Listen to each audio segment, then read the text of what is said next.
Hi ಎಲ್ಲರಿಗೂ ನಮಸ್ಕಾರ. ಕುಮುದಾಸ್ ಕಿಚನ್ಗೆ ಸ್ವಾಗತ. ನಾನಿವತ್ತು ನಾರ್ತ್ ಇಂಡಿಯನ್ ಫೇಮಸ್ ಡಿಶ್ ಆಗಿರೋ ಚೆನ್ನ ಭಟೂರನ ಈಸಿಯಾಗಿ ಮನೇಲಿ ಮಾಡೋದು ತೋರಿಸ್ತಾ ಇದ್ದೀನಿ. ಫಸ್ಟು ಭಟೂರೆ ಮಾಡ್ಕೊಳ್ಳೋಣ. ಇದಕ್ಕೆ ಒಂದು ಬೌಲ್ಗೆ 2 ಕಪ್ಪಷ್ಟು ಮೈದಾ ಹಿಟ್ಟು ಹಾಕ್ಕೊತಾ ಇದ್ದೀನಿ. ಇದಕ್ಕೆ ಒಂದು ಅರ್ಧ ಕಪ್ಪಷ್ಟು ಚಿರೋಟಿ ರವೆ ಅಥವಾ ಸಣ್ಣ ರವೆ ಅಂತೀವಲ್ಲ ಅದನ್ನು ಹಾಕ್ಕೊತಾ ಇದ್ದೀನಿ. ಈ ರುಚಿಗೆ ತಕ್ಕಷ್ಟು ಉಪ್ಪು ಹಾಕ್ಕೊಳ್ಳೋಣ.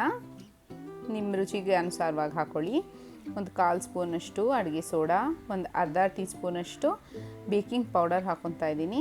ಇದನ್ನು ಫಸ್ಟು ಏನೂ ಹಾಕಿದಾಗೆ ಡ್ರೈ ಇಂಗ್ರೀಡಿಯೆಂಟ್ಸ್ನಾಗೆ ಮಿಕ್ಸ್ ಮಾಡ್ಕೊಳ್ಳೋಣ. ಆವಾಗ ಸೋಡಾ ಉಪ್ಪು ಎಲ್ಲ ಮಿಕ್ಸ್ ಆಗಬೇಕು.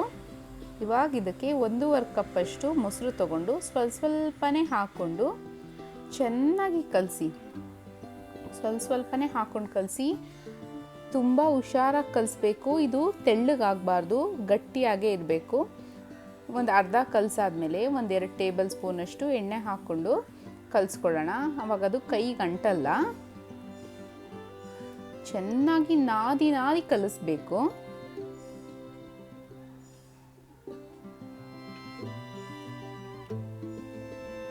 ನೋಡಿ, ಇವಾಗ ಇದಾಗಿದೆ.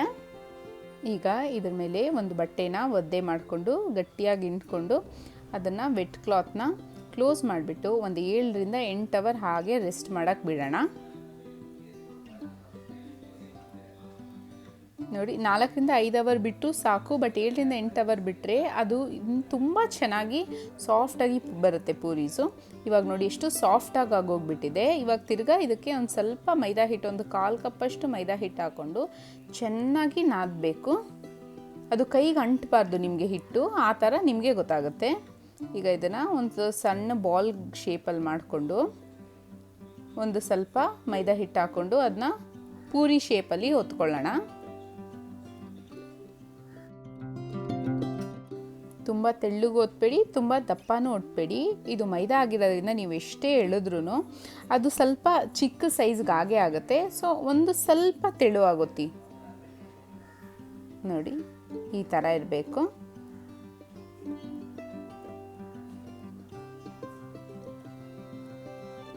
ಇವಾಗ ಇದಾಗಿದೆ. ಒಂದು ಕಡೆ ಎಣ್ಣೆ ಬಿಸಿ ಮಾಡೋಕ್ಕೆ ಇಟ್ಕೊಂಡಿರೋಣ. ಈಗ ಎಣ್ಣೆ ಚೆನ್ನಾಗಿ ಕಾಯ್ದಿದೆ. ಈಗ ಇದಕ್ಕೆ ಭಟೂರನ ಹಾಕ್ಕೊಳ್ಳೋಣ. ನೋಡಿ, ಚೆನ್ನಾಗಿ ಕ್ರಿಸ್ಪಿ, ಒಂದು ಸ್ವಲ್ಪ ಕ್ರಿಸ್ಪಿ ಬರೋವರೆಗೂ ಬೇಯಿಸ್ಬೇಕು. ಸ್ವಲ್ಪ ಕಲರ್ ಚೇಂಜ್ ಆಗುತ್ತೆ, ಅಲ್ಲಿವರೆಗೂ ನೋಡಿಕೊಂಡು ಬೇಯಿಸ್ಕೊಳ್ಳಿ.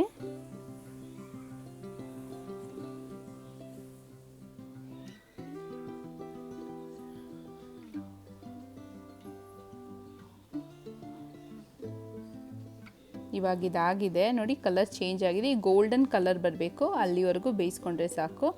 ಇದನ್ನು ರಿಮೂವ್ ಮಾಡಿ ಇಟ್ಕೊಳ್ಳೋಣ. ಇವಾಗ ಚೆನ್ನ ಮಸಾಲ ಮಾಡ್ಕೊಳ್ಳೋಣ. ಇದಕ್ಕೆ ಒಂದು 1/4 kg ಕಾಬೂಲ್ ಕಡಲೆ ತೊಗೊಂಡಿದ್ದೀನಿ. ಅದನ್ನು ಇಡೀ ನೈಟು ತೊಳೆದು ನೆನೆಯಾಕೆ ಇಟ್ಕೊಂಡಿದ್ದೀನಿ. ಇಲ್ಲಾಂದರೆ ಬೇಕಾದ್ರೆ 8ರಿಂದ 10 ಅವರ್ ಕೂಡ ನೆನೆಯಾಕೊಬೋದು. ಫಸ್ಟು ಇದನ್ನು ಒಂದು ಕುಕ್ಕರ್ಗಾಗಿ ಬೇಯಿಸ್ಕೊಬೇಕು. ಅದಕ್ಕೆ ಮುಂಚೆ ನಾವು ನೆನೆಯಾಕಿದ ನೀರನ್ನ ಚೆಲ್ಲಿ ಫ್ರೆಶ್ ವಾಟರ್ ಹಾಕ್ಕೊಳ್ಳೋಣ. ಕಾಳು ಮುಳುಗಿ ಅದರ ಮೇಲೆ 2 ಇಂಚ್ ಇರಬೇಕು ನೀರು, ಅಷ್ಟು ನೀರು ಹಾಕ್ಕೊಳ್ಳಿ ಮೆಷರ್ಗೆ. ಈಗ ಇದಕ್ಕೆ 1 ಟೀ ಬ್ಯಾಗ್ ಹಾಕ್ಕೊಳ್ಳೋಣ. ಟೀ ಬ್ಯಾಗ್ ಹಾಕ್ಕೊಳ್ಳೋದ್ರಿಂದ ಕಲರ್ ಕೂಡ ಚೆನ್ನಾಗಿ ಬರುತ್ತೆ, ಟೇಸ್ಟ್ ಕೂಡ ಚೆನ್ನಾಗಿರುತ್ತೆ. ಈಗ ಇದಕ್ಕೆ ಕಾಳಿಗೆ ಎಷ್ಟು ಬೇಕೋ ಅಷ್ಟು ರುಚಿಗೆ ತಕ್ಕಷ್ಟು ಉಪ್ಪು ಹಾಕ್ಕೊಳ್ಳೋಣ.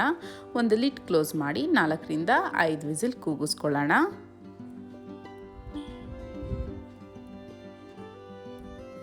ಈಗ ಇದಾಗಿದೆ. ಪ್ರೆಷರ್ ಎಲ್ಲ ರಿಲೀಸ್ ಆಗಿದೆ. ನೋಡೋಣ ಹೇಗೆ ಬೆಂದಿದೆ ಅಂತ ಅಂದ್ಬಿಟ್ಟು. ನೋಡಿ, ಟೀ ಬ್ಯಾಗ್ ಆಗಿರೋದ್ರಿಂದ ಕಲರ್ ಎಲ್ಲ ಚೇಂಜ್ ಆಗಿದೆ. ಈಗ ಒಂದು ಕಾಳು ಎತ್ಕೊಂಡು ನೋಡಿ ಇಷ್ಟು ಬೆಂದಿರಬೇಕು, ಹಾಗೆ ಚೆಕ್ ಮಾಡ್ಕೊಳ್ಳೋಣ.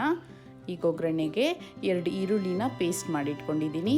ಒಂದು 4 ಟೊಮೆಟೊ ಕೂಡ ಪೇಸ್ಟ್ ಮಾಡಿಟ್ಕೊಂಡಿದ್ದೀನಿ. 4 ಹಸಿಮೆಣ್ಸಿನ್ಕಾಯಿ ತೊಗೊಂಡಿದ್ದೀನಿ. 2 ಟೇಬಲ್ ಸ್ಪೂನ್ ಶುಂಠಿ ಬೆಳ್ಳುಳ್ಳಿ ಪೇಸ್ಟು, ಒಂದು ಅರ್ಧ ಪಲಾವ್ ಎಲೆ, 1 ಸ್ಪೂನ್ ಜೀರಿಗೆ ತೊಗೊಂಡಿದ್ದೀನಿ. ಈಗ ಒಂದು ಕಡಾಯಿ ಇಟ್ಕೊಂಡು ಅದಕ್ಕೊಂದು 4 ಟೇಬಲ್ ಸ್ಪೂನಷ್ಟು ಎಣ್ಣೆ ಹಾಕ್ಕೊಳ್ಳೋಣ. 1 ಟೇಬಲ್ ಸ್ಪೂನಷ್ಟು ತುಪ್ಪ ಹಾಕ್ಕೊಳ್ಳೋಣ. ತುಪ್ಪ ಎಲ್ಲ ಕರಗಿ ಒಂಚೂರು ಎಣ್ಣೆ ಬಿಸಿ ಆಗೋವರೆಗೂ ಬಿಡೋಣ. ತುಪ್ಪ ಹಾಕೋದ್ರಿಂದ ಒಳ್ಳೆ ರಿಚ್ನೆಸ್ ಬರುತ್ತೆ. ಇಲ್ಲಾಂದರೆ ಬೇಕಾದ್ರೆ ಫುಲ್ಲು ಎಣ್ಣೆನೇ ಹಾಕೋಬೋದು. ಈಗ ಇದಕ್ಕೆ ಪಲಾವ್ ಎಲೆ ಹಾಗೂ ಜೀರಿಗೆ ಹಾಕ್ಕೊಳ್ಳೋಣ. ಜೀರಿಗೆ ಎಲ್ಲ ಒಂಚೂರು ಚಿಟಪಟ ಅಂತ ಇದ್ದಾಗ ಅದಕ್ಕೆ ಈರುಳ್ಳಿ ಹಾಕ್ಕೊಳ್ಳೋಣ. ಈರುಳ್ಳಿ ಪೇಸ್ಟ್ ಹಾಕ್ಕೊಂಡು ಅದನ್ನು ಫ್ರೈ ಮಾಡ್ಕೊಳ್ಳಿ. ಅದರದ್ದು ರಾ ಸ್ಮೆಲ್ ಹೋಗೋವರೆಗೂ ಫ್ರೈ ಮಾಡ್ಕೋಬೇಕು.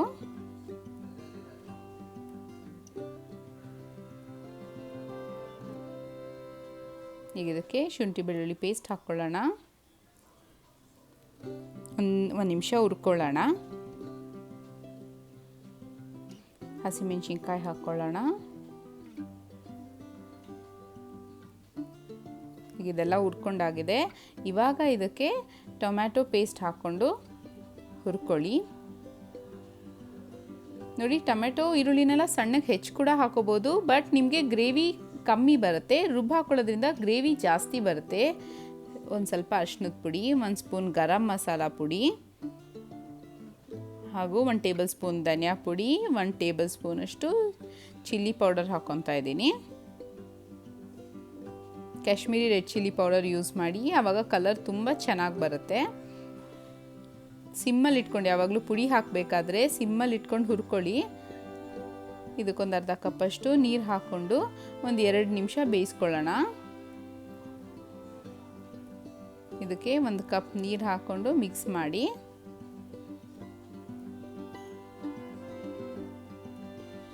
ರುಚಿಗೆ ತಕ್ಕಷ್ಟು ಉಪ್ಪು ಹಾಕ್ಕೊಳ್ಳೋಣ. ಇವಾಗ ಮಸಾಲೆಗೆ ಎಷ್ಟು ಬೇಕೋ ಅಷ್ಟು ಮಾತ್ರ ಹಾಕ್ಕೊಳ್ಳಿ, ಯಾಕಂದರೆ ಕಾಳಿಗಾಗಲೇ ಬೇಯಿಸ್ಬೇಕಾದ್ರೇ ಹಾಕ್ಕೊಂಡಿದ್ದೀವಿ.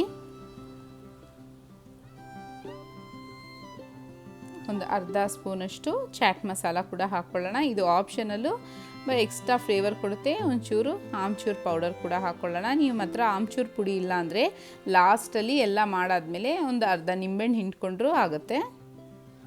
ಎಣ್ಣೆ ಬಿಟ್ಕೊಳ್ಳೋವರೆಗೂ ಬೇಯಿಸ್ಕೊಳ್ಳೋಣ. ಇವಾಗ ಎಣ್ಣೆ ಎಲ್ಲ ಸೆಪ್ರೇಟ್ ಆಗಿದೆ. ಈಗ ಇದಕ್ಕೆ ಬೇಯಿಸಿಟ್ಕೊಂಡಿರೋ ಕಾಬೂಲ್ ಕಡಲೆನ ಹಾಕ್ಕೊಳ್ಳೋಣ. ಹಾಕ್ಕೊಂಡು ಮಿಕ್ಸ್ ಮಾಡಿಬಿಟ್ಟು ಇದನ್ನು ಚೆನ್ನಾಗಿ ಬೇಯಿಸ್ಕೋಬೇಕು. ಇವಾಗ ಮಸಾಲೆನೂ ಬೆಂದಿದೆ ಹಾಗೂ ಕಾಳು ಬೆಂದಿದೆ, ಎರಡೂ ಹೊಂದ್ಕೊಳ್ಳೋಕ್ಕಂತ ಒಂದು 10 ನಿಮಿಷ ಚೆನ್ನಾಗಿ ಬೇಯಿಸ್ಕೋಬೇಕಾಗುತ್ತೆ. ಇದಕ್ಕೆ ಮುಂಚೆ ಒಂದು ಸ್ವಲ್ಪ ಕಸೂರಿ ಮೇಥಿನ ಕ್ರಷ್ ಮಾಡಿ ಹಾಕ್ಕೊಳ್ಳೋಣ. ಈಗ ಒಂದು ಲಿಡ್ ಕ್ಲೋಸ್ ಮಾಡಿಬಿಟ್ಟು ಒಂದು 10 ನಿಮಿಷ ಚೆನ್ನಾಗಿ ಬೇಯಿಸ್ಕೊಳ್ಳಿ.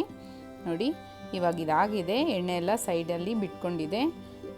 ಈಗ ಇದನ್ನು ಭಟೂರ ಜೊತೆ ಸರ್ವ್ ಮಾಡಿ. ಒಂದು ಸ್ವಲ್ಪ ಈರುಳ್ಳಿನೂ ಸೈಡಲ್ಲಿ ಕಾಂಬಿನೇಷನ್ ಕೊಟ್ಟರೆ ಸೂಪರಾಗಿರುತ್ತೆ. ನೀವು ನಿಮ್ಮ ಮನೇಲಿ ಟ್ರೈ ಮಾಡಿ. ನನ್ನ ವಿಡಿಯೋ ನಿಮ್ಗೆ ಇಷ್ಟ ಆಗಿದೆ ಲೈಕ್ ಮಾಡಿ, ಶೇರ್ ಮಾಡಿ, ಕಮೆಂಟ್ ಮಾಡಿ ಹಾಗೂ ನನ್ನ ಚಾನಲ್ಗೆ ಸಬ್ಸ್ಕ್ರೈಬ್ ಮಾಡಿ. Thank you.